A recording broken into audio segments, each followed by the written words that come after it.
Welcome back to the channel, everyone. Today I want to show you this video of an ex-hedge fund CEO proving how short positions are hidden in put options, just like MacAttack or the Kilter Traders due diligence exposed. So stay tuned and let's make some money. But before I dive into the video, if you haven't already, be sure to sign up to Moomoo using the special Thomas James Investing promotion, which actually expires and runs out in only a few days' time. Not only do you get a free stock worth up to $350, and not only do you get a second free stock with a guaranteed value of $50, but you also get a third free stock with another guaranteed value of $30 on top of that. Therefore, that's at least $80 in guaranteed free stocks just for signing up to Moomoo and depositing at least $100. You could sell those stocks and get 2 entirely free shares of AMC. Linked in the description below, but remember, this promotion does expire in a few days on the 30th of September. And now I want to dive straight in with the key information. So, let's hear what the ex-hedge fund CEO, Mark Hodes, has to say about hiding shorts in put options. Now you might be wondering who this guy actually is. I'll get onto that in a little bit, but let's listen to the video first. You were asked in the deposition if you wanted to help Overstock, and you said absolutely not. But your deposition in that lawsuit is very damning of Goldman, including its use of options conversions to create fake shares to trade or lend out. And I read that Goldman tried to seal your court transcript. How did you find out about the options conversions, and how did they work? What goes on, what you say with your fine, basically I'll simply say crime pays. So whoever is out there watching this, or whoever listens to what I have to say, listen to this carefully. Your brokerage firm does not give a rat's ass about you. Robinhood could care less about you. None of these brokerage firms could care about you. They've all paid significant fines. Citadel's paid huge fines. Robinhood's paid fines. All these guys have paid fines. And it's basically like paying a speeding ticket. They just don't care. They don't care. They don't make changes. They don't give a rat's ass about you. So when we did this deposition, if you will, I couldn't stand Goldman. I couldn't stand Overstock. My lawyer, Shapiro, who was with me at the deposition, told the Goldman lawyer, do not ask Mark about Goldman and what Goldman did with the firm. Stay away from that, because that is red meat in front of a jaguar. And sure enough, the lawyer did, and I just lit into him. And I went over exactly how Goldman does business.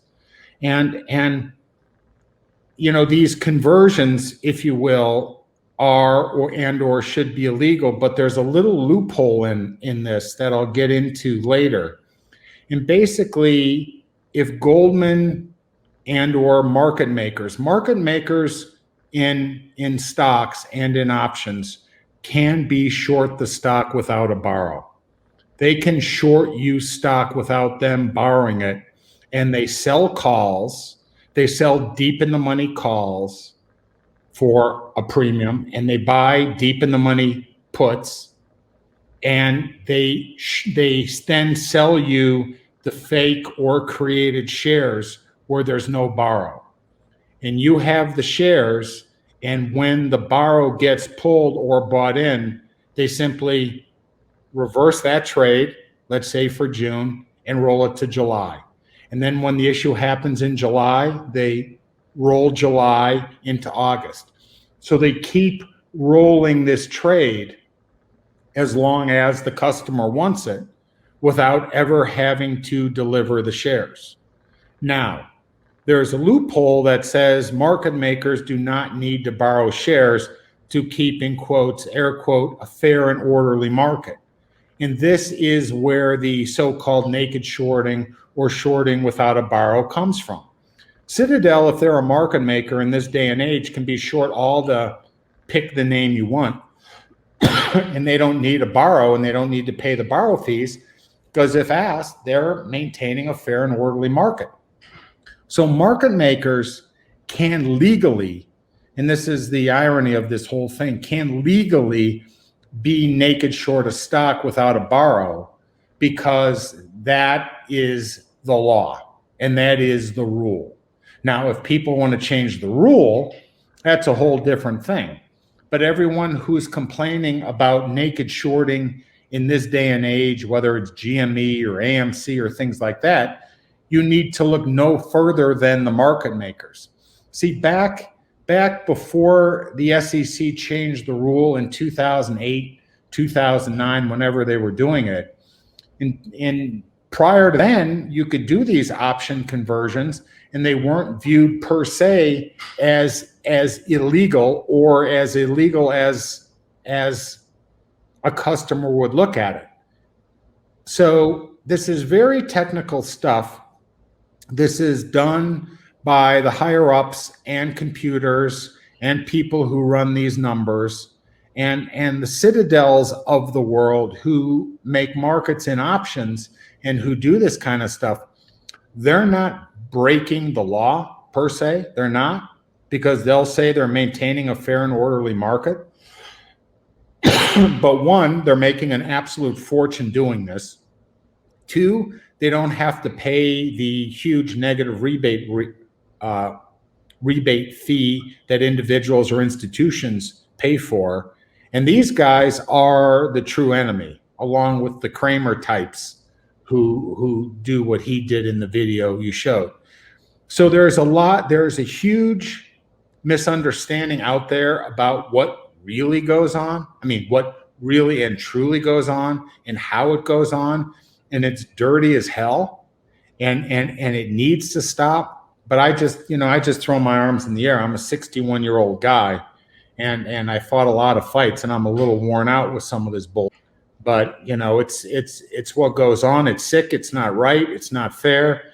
It's the deck stacked against the Joe Sixpacks of the world, and it's further stacked where the Citadels, who to me are the villains in this show, they would love nothing more than the excuse me, Reddit crowd to keep fussing about this, because it's really not where the bodies and the dead bodies are buried. And there it is from the horse's mouth. We've just heard an ex-hedge fund CEO talk about how market makers continue to roll these deep in the money puts or deep in the money options and effectively continue to naked short. And they don't ever get any pushback or any fines because it's technically not illegal. Now I want to talk about a few things here. Firstly, who is this guy and how can we trust what he's saying? And number two, how exactly does this impact on AMC? And is this what's going on in AMC as well? But before we get into that, if you want to watch the rest of this interview or the whole of this interview, as it's a 59-minute video,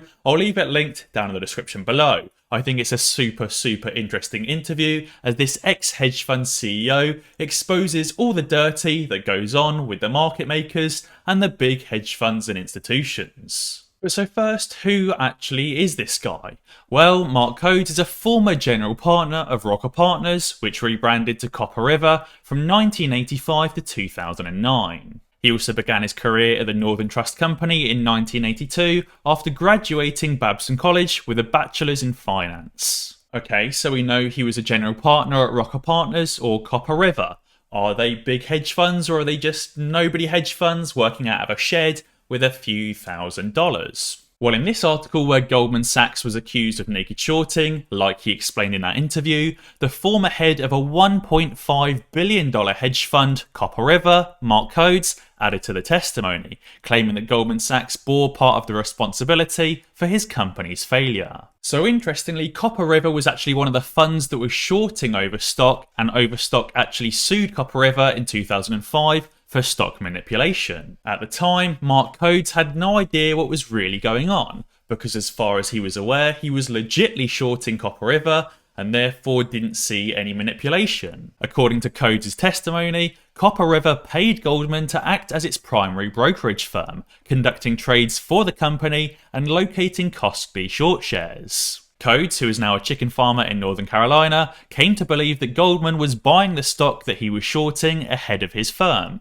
driving up their prices and making Copper River's short covering purchase even more costly. And Coates came to find out that Goldman Sachs was never really providing him with legit shares to short, they were in fact just creating these shares and giving them to him for him to short. And that's how we came to find out about the deep in the money calls and the deep in the money puts, and how market makers can create shares that can be naked shorted effectively, and how these naked shorts and failure to delivers can be avoided by that market maker like Goldman just continuing to roll them within deep in the money puts. So since then, Mark Codes has become a short seller who now goes after the bad guys. In his 30-plus year career, Mark claims to have put a lot of people in jail and exposed 50 to 70 frauds, mostly in biotech and subprime mortgages. He's been called the Scrooge of Wall Street and Warren Buffett's mosquito. Harvard Business School has written 2 case studies about Mark's methods. And Mark is especially tenacious when target companies push back or trash his reputation,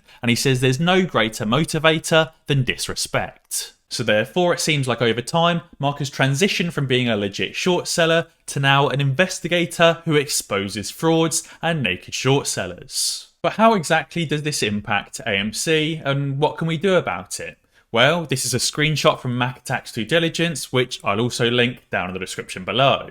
Mac has reviewed every single deep in the money put every single day since January and has determined that there's been a total conversion of 5.9 billion failed to delivers. And what this actually means is when a naked short or a failure to deliver reaches close to that 14-day deadline, the market maker effectively rolls it inside a deep in the money put to a later date. And that 14-day deadline is to do with that regulation SHO list. When a failure to deliver reaches that 14-day deadline, it has to be forcibly covered and a true share purchase to cover that naked short or failure to deliver. I've explained previously how this rolling process actually works, but effectively Mac Attack has reviewed every single deep in the money put every single day and has realised some interesting facts. Back in January, there were many days when there wasn't a single failure to deliver that was rolled. Although, obviously, close to January 27th, there was nearly 89 million failure to delivers rolled on a single day. Many other days had much less, maybe say 1 to 2 million,